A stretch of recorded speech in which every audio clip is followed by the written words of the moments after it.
Admiral Helena Reeves stood at the viewport of the UES diplomatic vessel Olive Branch, watching the massive Vorkath warships surround her small fleet.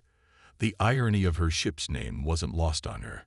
3 weeks into humanity's first major expansion into the Orion Arm, and they'd managed to stumble into the territory of one of the most aggressive species in the known galaxy. "They're hailing us again, Admiral," Lieutenant Park reported from his communications station. "Their translator is colorful." Reeves straightened her uniform. "Put them through." The holographic display flickered to life, revealing War Chief Zarkax of the Vorkath Empire. His scaled face was adorned with ceremonial battle scars, and his 4 eyes narrowed at the sight of the human admiral. "Your species continues to perplex me. Soft flesh," Zarkax rumbled. "3 times we have demanded your surrender. 3 times you respond with proposals for cultural exchange and trade negotiations." "War Chief," Reeves replied with a diplomatic smile, "we believe there's been a misunderstanding. The United Earth Federation comes in peace. Our colonization fleet wasn't aware this sector was claimed by your empire. We're more than happy to discuss border demarcation and—" "There," Zarkax interrupted, mandibles clicking in agitation. "That response, that tone. You face the might of the Vorkath battle fleet, yet you speak as if addressing a child at a dinner gathering. Do you mock us, Admiral?" Reeves maintained her calm demeanor. "Not at all, War Chief. We simply believe that violence should be the last resort, not the first option. Surely we can find a mutually beneficial—" "Enough." The War Chief's scales flushed with anger patterns. "Your diplomatic pleasantries are an insult to our warrior culture. You will learn respect through combat, as all species must." The transmission cut off. Reeves turned to her tactical officer. "Status of the Vorkath fleet." 27 warships, Admiral. Energy signatures suggest they're charging weapons. They're targeting the civilian colony ships first." Reeves closed her eyes for a moment. When she opened them, there was steel behind her diplomatic smile. "Send an emergency quantum burst to command. Code Omega 79. Message reads, Protocol Whisper authorized. The hard way it is." Lieutenant Park's fingers hesitated over his console. "Ma'am, are you sure?" "They think we're nice because we're weak, Lieutenant. Time to show them why Earth chose to be nice." She turned back to the viewport, watching the Vorkath ships move into attack formation. And may whatever gods they believe in have mercy on them when they learn the difference. The Vorkath launched their attack exactly as their reputation suggested, with overwhelming force and absolute confidence. Their energy weapons lit up the void, streaking toward the seemingly defenseless human colony ships. But the weapons never reached their targets. The shots simply vanished, meters from the human vessel's hulls. War Chief Zarkax watched in confusion as his fleet's most powerful weapons disappeared into nothing. "Impossible," he growled.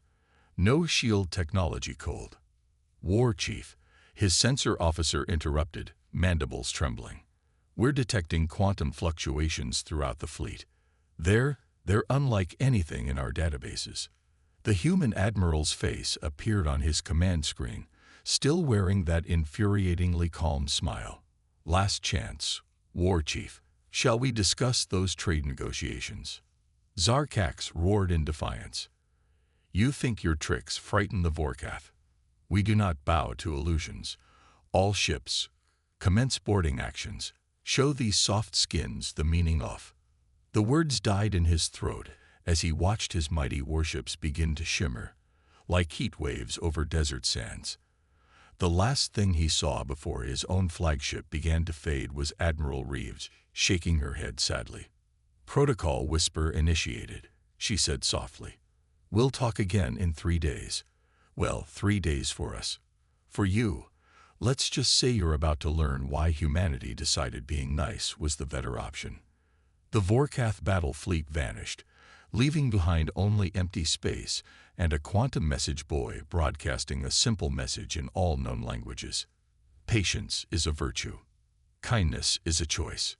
choose wisely. The galaxy would soon learn that humanity's diplomatic nature wasn't a sign of weakness.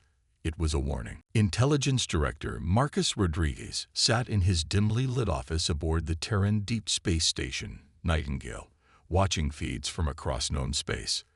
The disappearance of an entire Vorkath battle fleet had sent shockwaves through the galactic community. Diplomatic channels were buzzing with speculation, fear, and increasingly desperate attempts to understand what exactly humanity had done. He smiled as another report crossed his desk. The Arxer Confederation had just withdrawn their fleet from the human border. Smart move. Director, his AI assistant Araya announced, Ambassador Catal of the Galactic Council requests an emergency meeting. Physical or holographic? Rodriguez asked, though he already knew the answer. None of the alien diplomats wanted to be physically present around humans these days. Holographic, sir. Most emphatically holographic. The air shimmered, and the insectoid form of Ambassador Catal materialized. All 6 of their eyes were showing stress patterns. Director Rodriguez, Catal's translator rendered their clicks and whistles into standard English. The Council demands to know the location of the Vorkath fleet. Rodriguez leaned back in his chair. They're perfectly safe. Ambassador. Learning. Learning? Catal's antennae twitched. Learning what, exactly? Perspective. Rodriguez pulled up a holographic display of Earth's historical archives. You see, Ambassador, humanity's history is unique. We evolved on what you call a death world. But it wasn't just the environment that tried to kill us. We were our own worst enemies for millennia. Images of human warfare throughout history played between them. Catal's exoskeleton shuddered at the displays of violence. But then we learned something crucial, Rodriguez continued. The strongest warrior isn't the one who wins every fight. It's the one who knows how to avoid fighting altogether. The Vorkath needed this lesson. We're providing it. Through what means? Catal demanded. What technology could possibly? Ambassador, Rodriguez interrupted gently. Did you know that humans are the only known species that developed particle physics before achieving unified global peace? Most species discover cooperation first, then science. We did it backwards. It gave us unique perspectives on reality. The implications hung in the air like a quantum probability wave, waiting to collapse. The Council has reviewed the sensor logs from the incident, Catal said carefully. The energy readings were impossible. Rodriguez smiled. Impossible is such an interesting word. Did you know the Vorkath have a saying? Victory comes to the strongest. We agree. We just have a different definition of strength. A new alert flashed across his desktop. The quantum sensors had detected something. Right on schedule. If you'll excuse me, Ambassador, it's time for the next phase. The Vorkath fleet will return in exactly 48 hours. I suggest the Council prepare for some interesting diplomatic developments. After Catal's hologram faded, Rodriguez turned to the massive window overlooking the void of space. Araya, show me protocol whispers status. A complex diagram appeared, showing thousands of intersecting timelines and probability matrices. At its center, the Vorkath fleet existed in a state that defied conventional physics. 27 ships, Director Araya reported. Subjective time experience currently at 3 years, 4 months, 7 days. Simulation integrity at 99.99%. And their responses. The first year was mostly rage. The second year was denial. They've spent the last 4 months in what the psychology team calls productive existential crisis. Rodriguez nodded. Ahead of schedule, actually. The Vorkath were adapting faster than expected. Perhaps there was hope for them yet. Sir, Araya interrupted his thoughts. We're receiving updates from the quantum probability engines. The likelihood of future Vorkath aggression has dropped below 0.01%. Should we begin preparation for their return? Yes, and ARIA. Make sure the welcome reception includes refreshments. Something suitable for their biology, of course. We want to show them that we're still the same nice humans they met before. Just now they understand why. Across the galaxy, other species were beginning to ask new questions about humanity. Not about their technology, though that was terrifying enough. No, they wanted to know what could make a species capable of such power choose to be diplomatic first. What had humans seen, or done, or become, that made them decide that being nice was the better option? The answer, as the Vorkath were learning, was far more terrifying than any weapon. Because somewhere in the quantum foam between moments, an entire battle fleet was experiencing countless possible futures. Futures where they hadn't chosen diplomacy. Futures where they'd pushed humanity too far. Futures that showed, with mathematical precision, exactly why humans spent so much energy maintaining peace. And in his office, Rodriguez watched the probability curves shift and change, knowing that when the Vorkath returned, they would be the galaxy's most passionate advocates for diplomatic solutions, not because they were weak, but because they had seen the alternatives. Sir, ARI spoke again. The Galactic Council is convening an emergency session. Topic: Redefining the classification of humanity in galactic threat assessments. Rodriguez smiled. Let me guess, they want to upgrade us from potentially dangerous but diplomatic to something more serious. No, sir. They're creating an entirely new classification. The preliminary designation is handle with respect. They're nice for a reason. Perfect, Rodriguez whispered. That's exactly what we wanted them to understand. Grand Observer Extali of the Sentinel Collective adjusted her crystalline sensory arrays as she recorded the events unfolding before her. As a member of an ancient race dedicated to observing and documenting galactic history, she had witnessed countless conflicts. But this was unprecedented. The space where the Vorkath fleet should have been remained empty, yet her instruments detected complex quantum signatures that shouldn't exist in normal spacetime. Around her observation post, representatives from 17 different species argued about what they were witnessing. Impossible, thundered Representative Yorn of the Silicon Concordat, his crystalline form vibrating with agitation. No species can manipulate quantum probability fields at this scale. Clearly, replied Observatory Chief Zena Blackwood, the human representative. Someone can. Her calm demeanor only seemed to agitate the others further. Extali sensors recorded everything. The subtle shift in Blackwood's pheromones suggesting anticipation rather than concern. The stress patterns in the other representatives' biology. And most importantly, the increasing complexity of the quantum signatures where the Vorkath fleet had been. What are you doing to them? Demanded Ambassador Vex of the Arthropod Alliance, their mandibles clicking rapidly. Blackwood smiled that infuriating human smile. Teaching. Teaching what? Perspective. Consequences. The value of diplomatic solutions. She checked her datavat. Would anyone like coffee while we wait? It's perfectly safe for most biological systems. We made sure to synthesize variants for different metabolisms. Extali noticed how several representatives flinched at the casual display of human biochemical expertise. Even their hospitality carried undertones of their capabilities. You know, Blackwood continued conversationally, humans have a concept called deterrence through enlightenment. The idea isn't to threaten or harm. It's to help others understand why certain choices are better than others. The quantum signatures pulsed, and Extali's instruments recorded something remarkable. Temporal echoes, suggesting the Vorkath were experiencing multiple timeline variations simultaneously. Observatory Chief. Extali spoke for the first time, her crystalline voice resonating through the chamber. My readings suggest you're showing them possible futures. Among other things, Blackwood nodded. The paths not taken. The roads better left untraveled. The consequences of choosing violence over dialogue. You're torturing them. Yorn accused. Not at all, Blackwood replied, still pleasant. We're expanding their perspective. There's a difference between torture and education. Ask them yourself when they return. If they return, Vex muttered. Oh, They'll return. In fact, Blackwood glanced at her datapad again.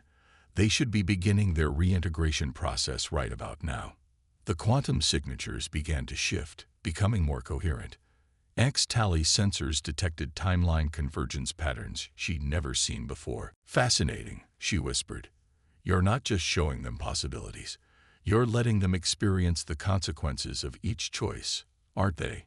Multiple lifetimes of experience, compressed into 3 days, Blackwood finished.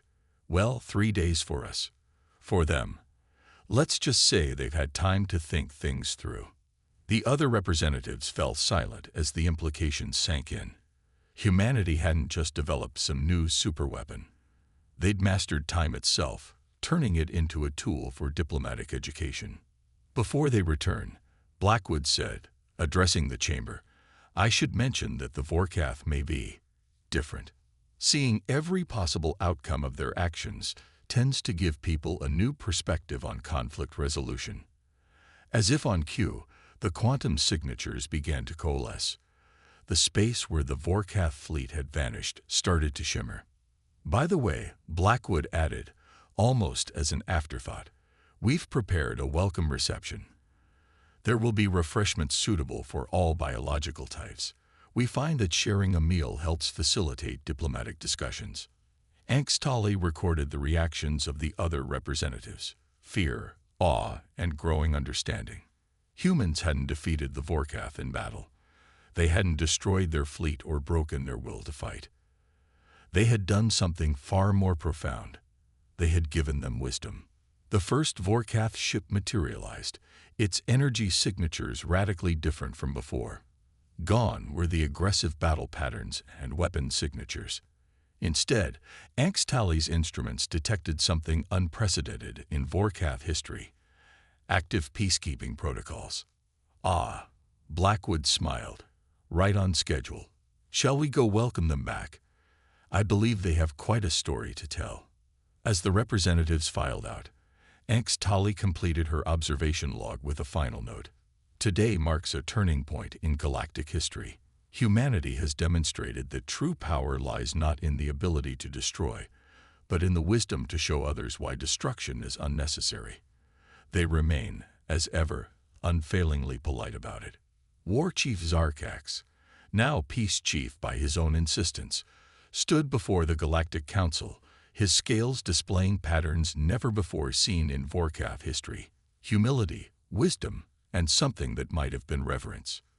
You have to understand, he said, his once threatening voice now measured and calm. We thought we knew what power was. We thought we understood the nature of strength.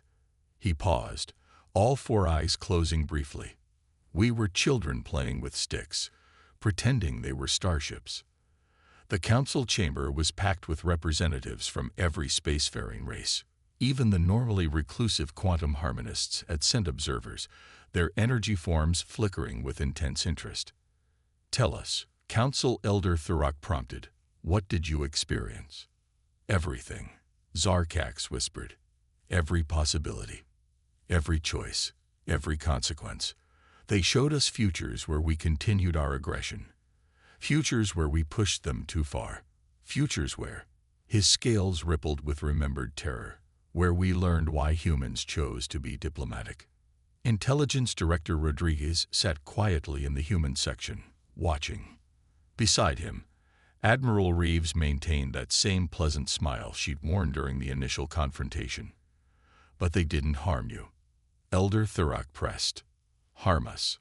Zarkax actually laughed, a sound never before heard from a Vorkath in such a formal setting. They saved us. We experienced lifetimes, centuries of possible futures. In some, we became allies, working together to achieve things we'd never dreamed possible. In others, his scales darkened. In others, we learned about human ingenuity in ways I pray no species ever has to learn firsthand. Explain, another elder demanded. They showed us their history, not just their wars. Everyone has wars. They showed us how they ended them, how they thought about conflict. Do you know they developed quantum manipulation technology while their species was still divided? Do you understand what that means? A murmur ran through the chamber. Most species only achieve such advances after achieving planetary unity. The implications were disturbing. Most telling, Zarkax continued, was what they didn't do. In none of the futures, even the worst ones, did they ever act out of cruelty or revenge. Every action, every response, was measured, calculated, designed to teach rather than punish. Rodriguez nodded slightly. That had been key to Protocol Whisper's design. Show them not just power, but wisdom. The Vorkath Empire, Zarkax announced formally, hereby requests membership in the United Earth Federation's diplomatic corps.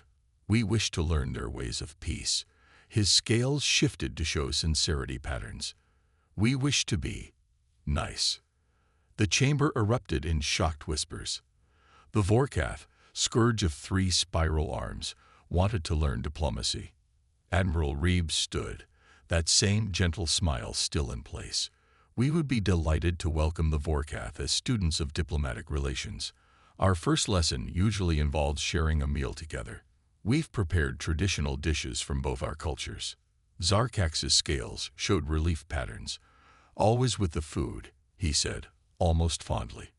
We experienced countless timelines, and in every positive one, humans offered food first. Breaking bread together is a human tradition, Reeves explained. It symbolizes trust, community, and peaceful intentions.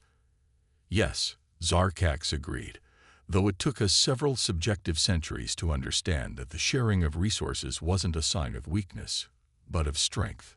As the chamber adjourned for the diplomatic reception, Rodriguez overheard 2 quantum harmonists discussing in their energy pulse language. They weaponized probability itself, one pulsed. No, the other corrected. They weaponized kindness. The quantum manipulation was just the delivery system.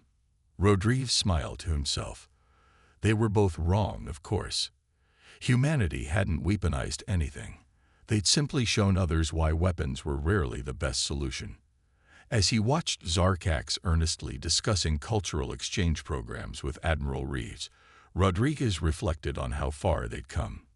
The Vorkath, once the galaxy's most feared warriors, were now its most enthusiastic advocates for diplomatic solutions.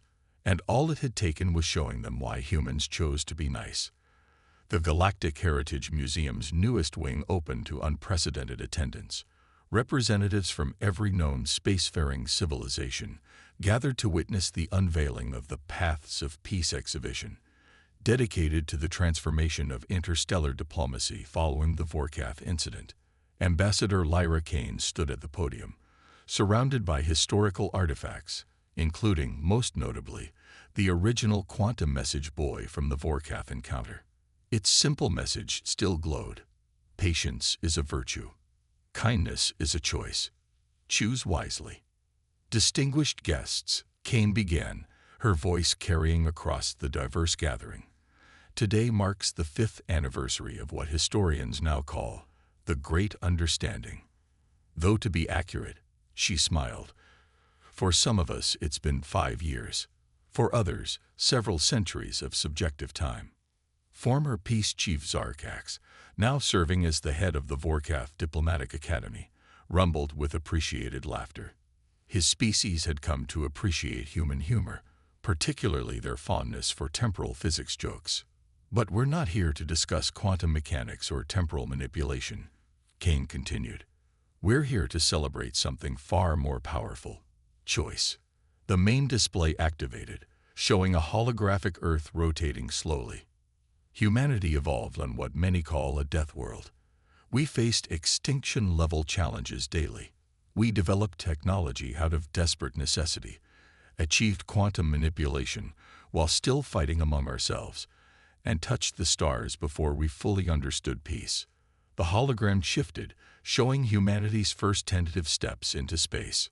Many have asked why, given our capabilities, we chose diplomacy first. Why, when we could bend probability itself, did we prefer to talk? The answer is simple.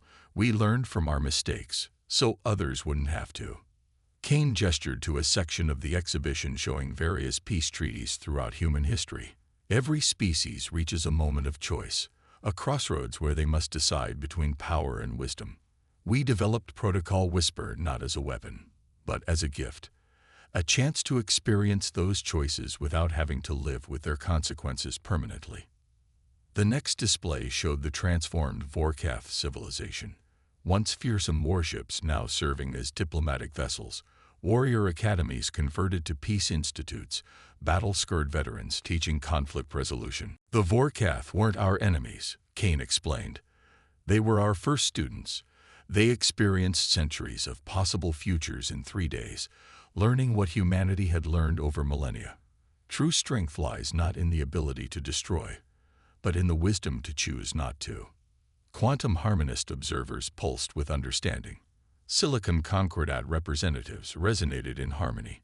Even the normally stoic Sentinel Collective showed signs of emotional response. Today, Kane continued, we're announcing the next phase of human diplomatic initiative. We call it Project Understanding. Any species that wishes to experience what the Vorkath experienced, to see the infinite possibilities that peace offers, need only ask. The quantum probability chambers are open to all. The chamber erupted in murmurs. Humans were offering to share their most advanced technology freely. But Kane raised a hand, her smile turning slightly enigmatic. I should warn you. The experience comes with refreshments. We're rather insistent about that. Laughter rippled through the crowd, though tinged with nervous understanding. Human hospitality had become legendary, partly because everyone now understood it wasn't just kindness, it was a reminder. We remain, as always, committed to diplomatic solutions, Kane concluded, not because we can't pursue other options, but because we've seen where those options lead. We choose to be nice, to be diplomatic, to share meals and stories and possibilities. We invite you to understand why. As the ceremony concluded and representatives mingled over carefully prepared refreshments, Grand Observer Angstali updated the Sentinel Collective's galactic records with a final entry. Humanity's greatest achievement was not the mastery of quantum mechanics, temporal physics, or even diplomatic relations. It was showing the galaxy that true power lies not in making others fear you, but in helping them understand why they need not fear at all. The exhibition's centerpiece, a simple Earth dining table set with places for every known species, became the most visited artifact in galactic history. A small plaque beside it read, "Where peace begins, one meal at a time." And across the galaxy, species that had once measured strength in warships and weapons began to understand why humans always offered food first, why they smiled when threatened, and why they remained unfailingly polite even when demonstrating impossible power. Because as humanity had learned long ago, true civilization begins not when you acquire the power to destroy, but when you gain the wisdom to choose another way. And they were always nice about sharing that wisdom.